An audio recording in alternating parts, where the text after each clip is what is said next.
Hello children, you have learnt in Chapter 1 that plants can prepare their own food by the process of photosynthesis, but animals cannot. Animals get their food from plants either directly by eating plants or indirectly by eating animals that eat plants. Today we will start Chapter 2 of Science, that is Nutrition in Animals, wherein we are going to see that some animals eat both plants and animals. All organisms, including humans, require food for growth, repair, and functioning of the body. Animal nutrition includes nutrient requirement, mode of intake of food, and its utilization in the body. You have already studied in Class 6 that food consists of many components. And all these components of food are essentially required by all the organisms for their normal growth and development.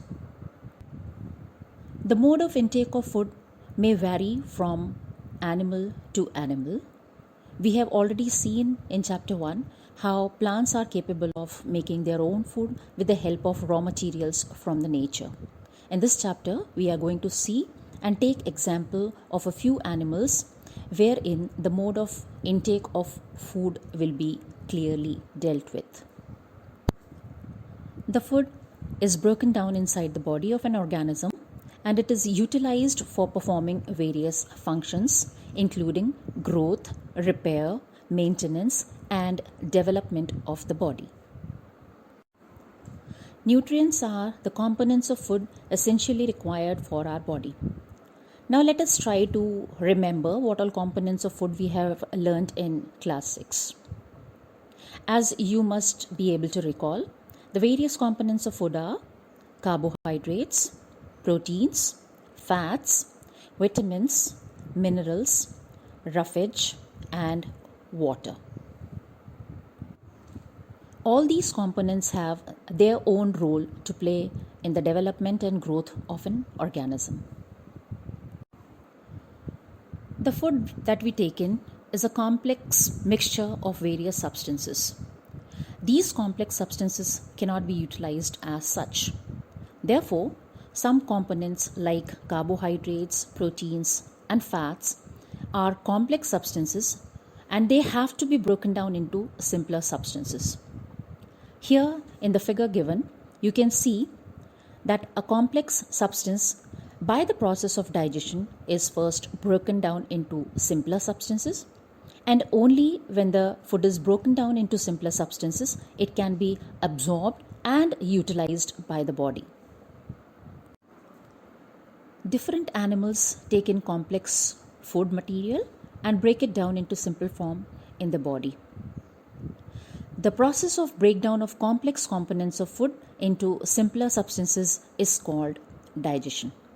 For example, the carbohydrates are broken down into simple sugar inside the body, proteins are broken down to amino acids, and fats are broken down to the simpler form, that is fatty acid and glycerol. The complete process of digestion is a complex process which includes several steps, namely ingestion, digestion, absorption, assimilation, and egestion. Because of the complexity in the body design, the mode of taking food into the body also varies from organism to organism. Let us see the different ways of taking food by various organisms. Let us take the example of bees and hummingbirds. The bees and hummingbirds suck the nectar of the plants. On the other hand, the infants of human and many other animals feed on their mother's milk. Snakes like python swallow the animal they prey upon, whereas some aquatic animals filter tiny food particles floating nearby and feed upon them. Now, with the help of this table given here, let us see the various modes of feeding of different animals. The different modes of feeding may be scraping, chewing, brewing, capturing, swallowing, and sucking. The snail feeds on leaves and insects, and the mode of feeding is called scraping. Ants feed on sugar and food particles, and they scrap and chew their food. Eagle preys on small animals by capturing and swallowing them. The process of sucking is seen in the hummingbirds, lice, and mosquito. Hummingbird feeds on the nectar of the flowers, whereas both lice and mosquito are parasites and they feed on the blood of other animals. Both butterfly and housefly feed on nectar and the waste or liquids by the process of siphoning.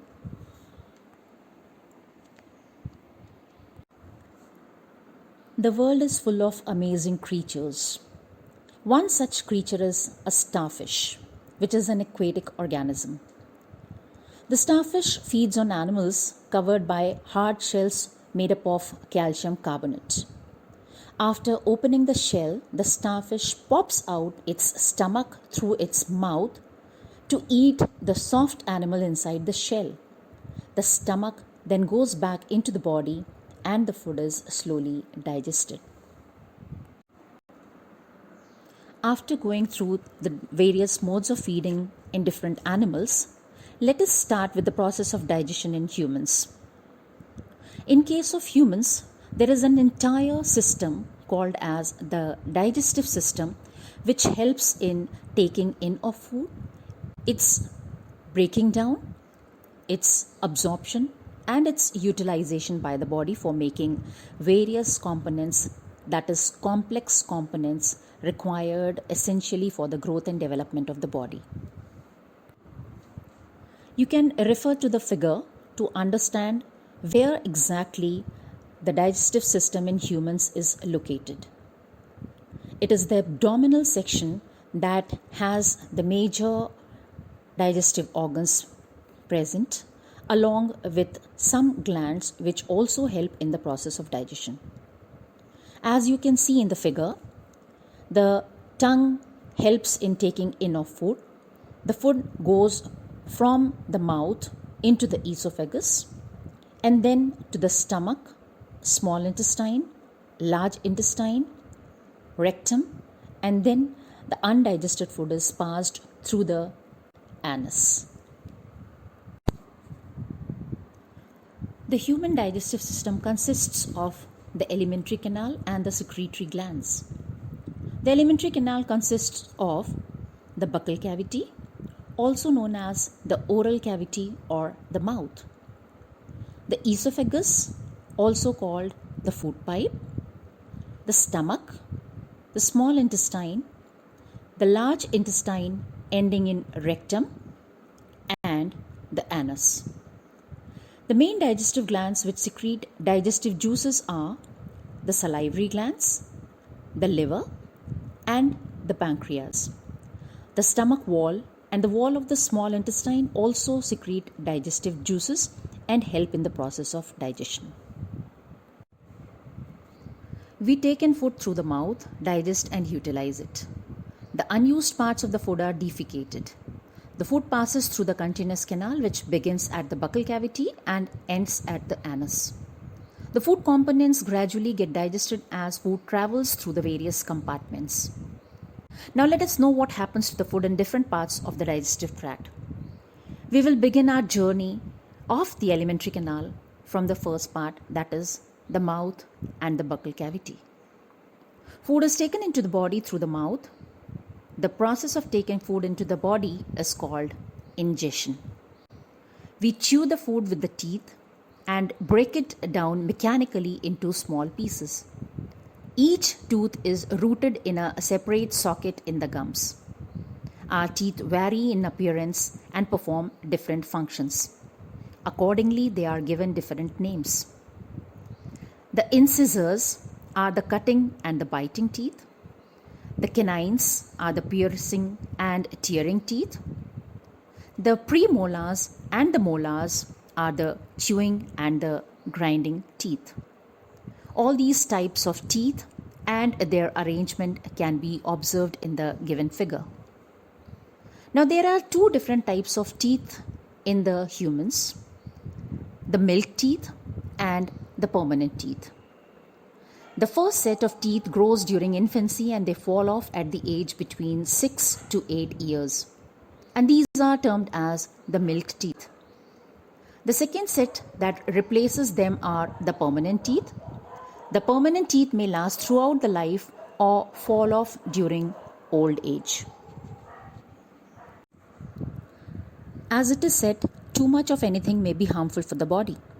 In the similar manner, overconsumption of sweets and other sugar products may also lead to tooth decay. To understand it better, let us see what exactly it is. Normally, bacteria are present in our mouth, but they are not harmful to us. However, if we do not clean our teeth and mouth after eating, many harmful bacteria may also begin to live and grow in it. These bacteria break down the sugars present from the leftover food and release acids. The acids gradually damage the teeth. This is called tooth decay. If it is not treated in time, it causes severe toothache and in extreme cases results in tooth loss. Chocolates, sweets, cold drinks, and other sugar products are the major culprits of tooth decay.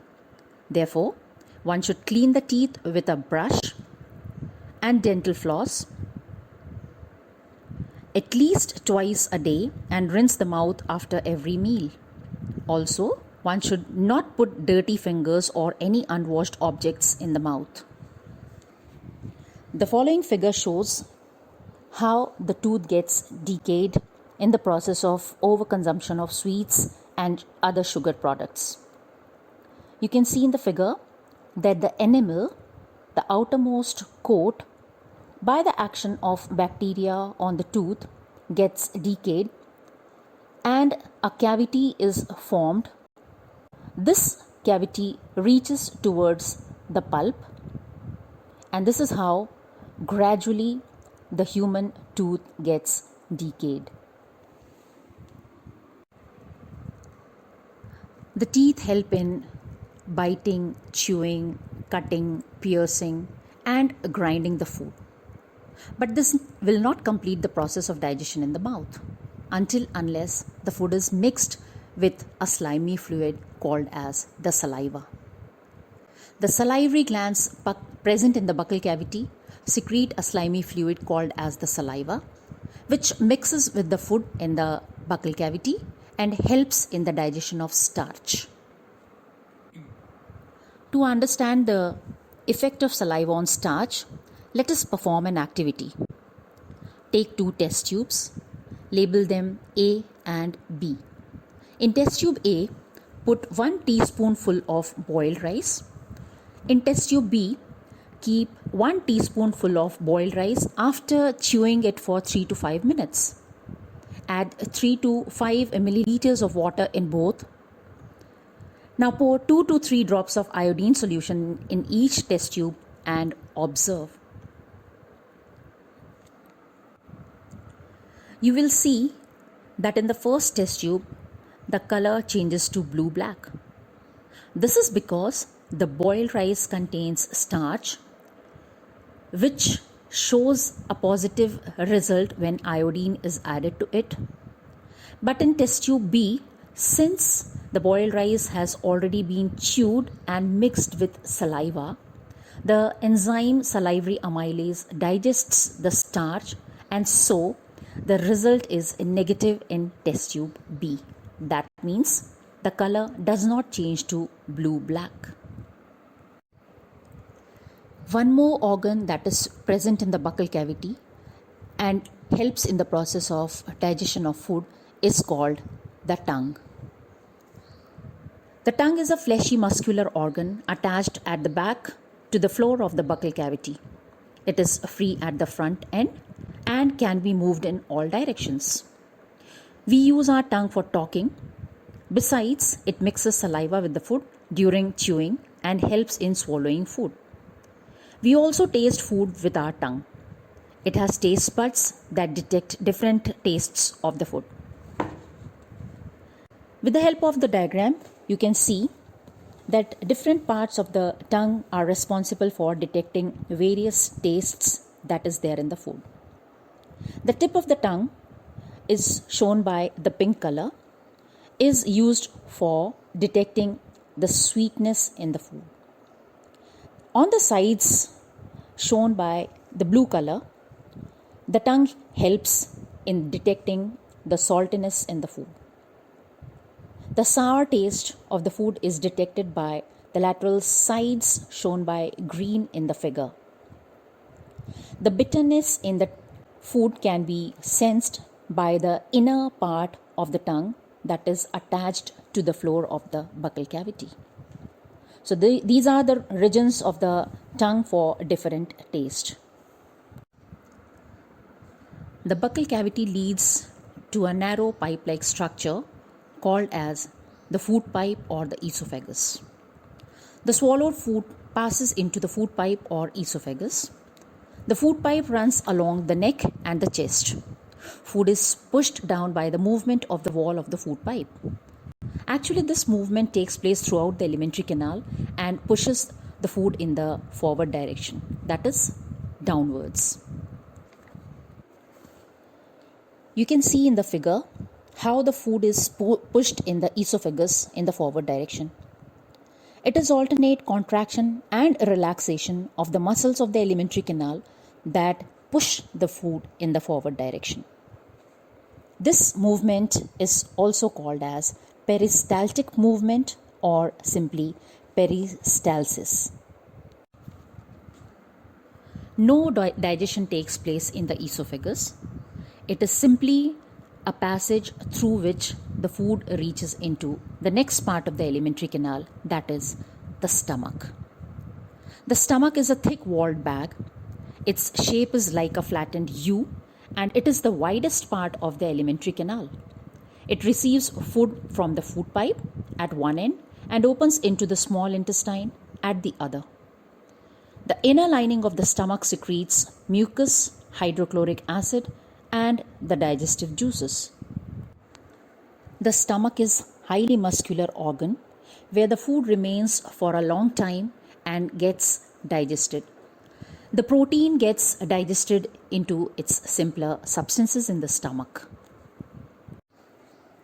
The inner lining of the stomach is responsible for the secretion of mucus, hydrochloric acid, and digestive juices. The mucus protects the inner lining of the stomach from the action of the hydrochloric acid.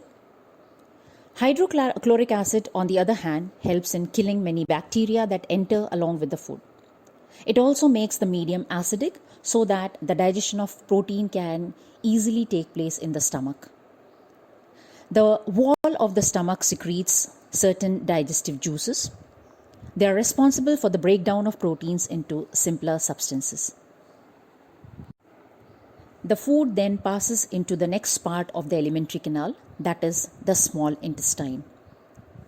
Though the small intestine is around 7.5 meters long, it is called as small intestine because it is a narrow tube. Refer to the figure and see that the small intestine is divided into three basic parts: the duodenum, the jejunum, and the ileum. The small intestine is highly coiled and is about 7.5 meter long. It receives secretions from the bile and the pancreas. Besides, its wall also secretes juices. The main function of the small intestine is not only the digestion of food, but also it helps in the absorption of the digested food. There are some glands associated with the small intestine which essentially help in the process of digestion. These are liver, gallbladder, and the pancreas. The liver is a reddish-brown gland situated in the upper part of the abdomen on the right side. It is the largest gland in the body. The liver secretes a yellowish fluid called as the bile juice. It is stored in a sac-like structure called as the gallbladder. The bile plays an important role in the digestion of fats. The pancreas is a large cream-colored gland located just below the stomach. The pancreatic juice helps in the digestion of carbohydrates and proteins and breaks them into simpler form. The partly digested food now reaches the lower part of the small intestine, where the intestinal juices complete the digestion of all components of the food. The carbohydrates get broken down into simple sugars such as glucose, fats into fatty acids and glycerol, and proteins into amino acids. Hence, the process of digestion gets completed in the small intestine. Now, let us understand the process of absorption in the small intestine. Absorption means the process of passing of digested food into the blood vessels in the wall of intestine. The digested food can now pass into the blood vessels in the wall of the intestine. The inner walls of the small intestine have thousands of finger-like outgrowths, and these are called as villi. The villi increase the surface area for absorption of the digested food. Each villus has a network of thin and small blood vessels close to its surface. The surface of the villi absorb the digested food materials. The absorbed substances are transported via the blood vessels to different organs of the body, where they are used to build complex substances such as proteins required by the body. The process of building of complex substances such as proteins required by the body from the digested food materials is known as assimilation. In the cells, glucose breaks down with the help of oxygen into carbon dioxide and water, and energy is released. The food that remains undigested and unabsorbed then enters into the large intestine. The small intestine leads into the large intestine. The large intestine is wider and shorter than the small intestine. It is about 1.5 meter in length. Its function is to absorb water and some salts from the undigested food material. The remaining waste passes into the rectum and remains there as semi-solid feces. The fecal matter is removed through the anus from time to time. The process of removal of fecal matter through the anus from time to time is known as egestion. The following picture shows all the vital organs and the accessory glands that are required in the process of digestion, which are located in the abdominal region of the human body. As you can see, the liver is the largest gland, located on the left side of the diagram. Just below the liver is the stomach. Below the stomach is a cream-colored gland called as the pancreas.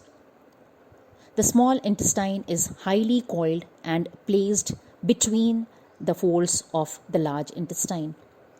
The large intestine ends into anus via rectum. The fecal matter is removed through the anus from time to time by the process called as egestion. Sometime you may have experienced the need to pass watery stool frequently. This condition is known as diarrhea. It may be caused by an infection, food poisoning, or indigestion. It is very common in India, particularly among the children. Under severe conditions, it can be fatal. This is because of the excessive loss of water and salts from the body. Diarrhea should not be neglected. Even before a doctor is consulted, the patient should be given plenty of boiled and cooled water with a pinch of salt and sugar dissolved in it. This is called as oral rehydration solution, commonly known as ORS. After clearly understanding the process of digestion in humans, let us see how the process of digestion takes place in other animals. Have you ever observed cows, buffaloes, and other grass-eating animals chewing continuously even when they are not eating grass? Actually, they quickly swallow the grass and store it in a separate part of the stomach called rumen. Here, the food gets partially digested and is called cud. But later, the cud returns to the mouth in small lumps and the animal chews it again. This process is called rumination, and these animals are called ruminants. You can see in the diagram, the digestive system is a little different in case of the grass-eating animals than in humans. The esophagus leads into a large stomach, and this stomach has a special part called as the rumen, where the grass is stored for some time and converted into cud. After the cud returns back to the mouth in small lumps, it is chewed again, and then this digested food passes on to the stomach. From the stomach, the food passes to the small intestine. Now again in the diagram you can see that there is a special part in the alimentary canal called as the cecum, located in between the small intestine and the large intestine. The cecum is a special part of the alimentary canal found only in the grass-eating animals. It has certain bacteria which are capable of digesting a special type of carbohydrate called as cellulose found in the grass. It is these bacteria that help in the digestion of the cellulose, and then the food that is digested is passed on to the body. Since the humans lack the presence of these bacteria and the part called as cecum in their body, they are not capable of digesting the cellulose. We have come across a few new terminologies while understanding the process of digestion in grass-eating animals. We'll take them one by one. The first is rumen. Rumen is the separate part of stomach where the food is stored. Cud. Cud is the partially digested food stored in rumen. Rumination. The process of returning back of cud to the mouth in small lumps so that the animal can chew it. Ruminants. Ruminants are the animals that show the process of rumination. For example, cows, buffaloes, goats, and other grass-eating animals. Cellulose. Cellulose is a type of carbohydrate found in grass. So far we have learnt about animals which possess the digestive system. But there are many small organisms which do not have a mouth and a digestive system. So have you ever wondered how they acquire and digest food? In the next part of the chapter, we are going to go through the feeding and digestion in one such organism known as amoeba. In the diagram you can see that amoeba is a small, microscopic, single-celled organism. So it is the entire cell that performs the process of digestion. It does not have specialized organs to perform the process of digestion. Amoeba is a microscopic single-celled organism found in pond water. It has a cell membrane, a rounded, dense nucleus, and many small bubble-like vacuoles in its cytoplasm. Amoeba constantly changes its shape and position. It pushes out one or more finger-like projections called pseudopodia or false feet for movement and capture of food. Amoeba feeds on small microscopic organisms. When it senses food, it pushes out pseudopodia around the food particles and engulfs it. The food becomes trapped in a food vacuole. The digestion in amoeba, like in humans, also has following steps: ingestion, digestion, absorption, assimilation, and egestion.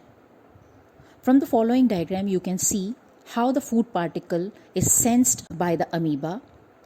By making pseudopodia, it approaches the food particle. The food particle is taken inside the cytoplasm in the food vacuole. This process is called as ingestion. The food vacuole secretes digestive juices. The digestive juices act on the food and break it down into simpler substances. This process is called as digestion. Gradually, the digested food is absorbed by the process of absorption. The absorbed substances are used for growth, maintenance, and multiplication. The undigested residue of the food is expelled out by the vacuole. This process is called as egestion, and it is shown in the last part of the diagram.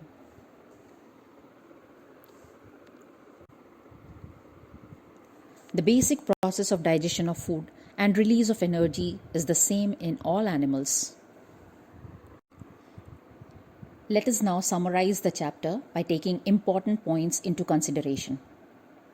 Animal nutrition includes nutrient requirement, mode of intake of food, and its utilization in the body. The human digestive system consists of the alimentary canal and the secretory glands. It consists of the buccal cavity, esophagus, stomach, small intestine, large intestine ending in rectum, and the anus. The main digestive glands which secrete digestive juices are the salivary glands, the liver, and the pancreas. The stomach wall and the wall of the small intestine also secrete digestive juices. The modes of feeding vary in different organisms. Digestion is a complex process involving ingestion, digestion, absorption, assimilation, and egestion. Digestion of carbohydrates like starch begins in the buccal cavity. The digestion of protein starts in the stomach. The bile secreted from the liver, the pancreatic juice from the pancreas, and the digestive juice from the intestinal wall complete the digestion of all components of food in the small intestine. The digested food is absorbed in the blood vessels in the small intestine. The absorbed substances are transported to different parts of the body. Water and some salts are absorbed by the undigested food in the large intestine. The undigested and unabsorbed residues are expelled out of the body as feces through the anus. The grazing animals like cows, buffaloes, and deer are known as ruminants. They quickly ingest, swallow their leafy food, and store it in the rumen. Later, the food returns to the mouth and the animal chews it peacefully. Amoeba, a single-celled organism, ingests its food with the help of its false feet or pseudopodia. The food is digested in the food vacuole.